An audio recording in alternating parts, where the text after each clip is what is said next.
भाद्र पक्ष की काली अंधेरी रात, मूसलाधार बारिश, आसमान में कड़कती बिजली और हृदय को विदीर्ण कर देने वाली बादलों की गड़गड़ाहट। इसी भयावह रात में मथुरा के शासक महाराज कंस की काल कोठरी में उनकी बहन देवकी के प्रसव वेदना की चित्कार।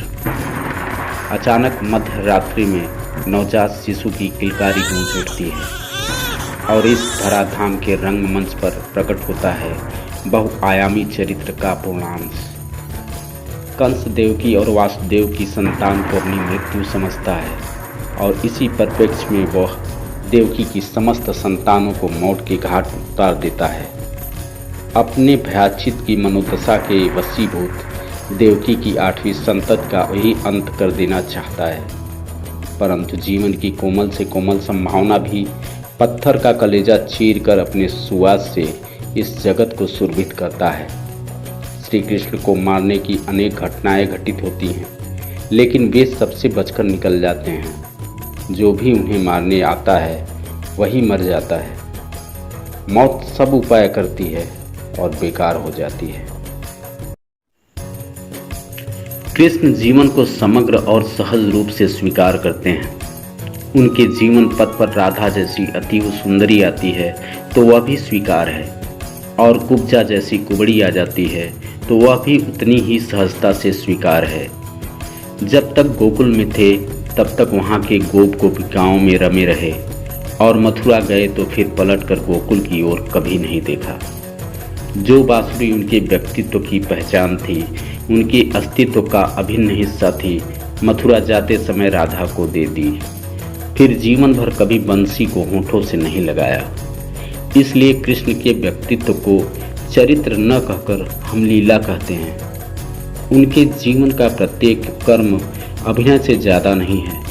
इसलिए केवल हिंदू ही नहीं, रसखान जैसे भाविक मुसलमान के हृदय से भी कृष्ण प्रेम की उत्कृष्ट अविरल धारा फूट पड़ती है।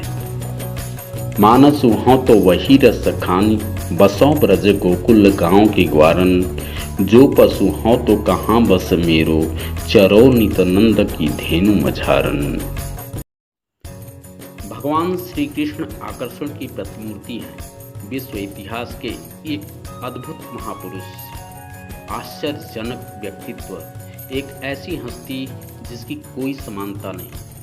वे योगी भी हैं, भोगी भी, नर्तक भी हैं, योद्धा भी, चरवाहे भी हैं और राजा भी, उत्कट प्रेमी भी हैं और नितांत निर्मोही भी।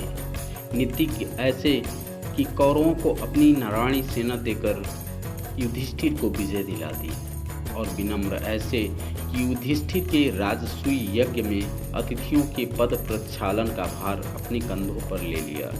महान इतने कि शेष गणेश दिनेश महेश सुरेश जाहु निरंतर ध्यावे, और लघु इतने कि ताही यहीरी की छोहरियाँ छछिया भरी छाछ पे नाच नचावे।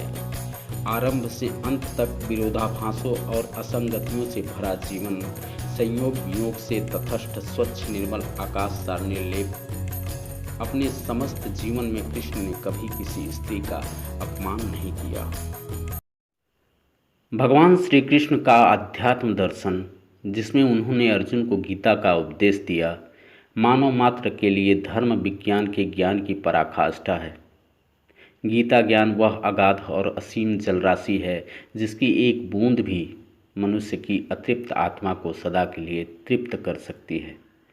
समतुल्यता की दृष्टि से गीता का अध्यात्म दर्शन अति उत्कृष्ट और अतुलनीय है, जिसकी कोई समता नहीं। गीता कोई पुस्तक, कोई सिद्धांत, कोई विचार नहीं है। गीता एक संभावना है प्रत्येक मनुष्य को परमात्मा बनाने।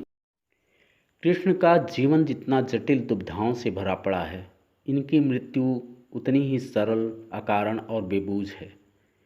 जब यादववंशी राजाओं की समृद्धि पताका गगन छू रही थी, उसी समय शक्ति और संपन्नता के मद में चूर होकर आपस में ही लड़ मरे।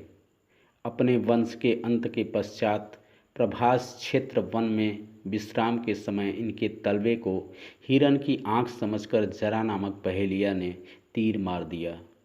एक अदने से तीर लगने से युग पुरुष कहा जाने वाला योगेश्वर प्रकृति की अनंत गहराइयों में विलीन हो गया।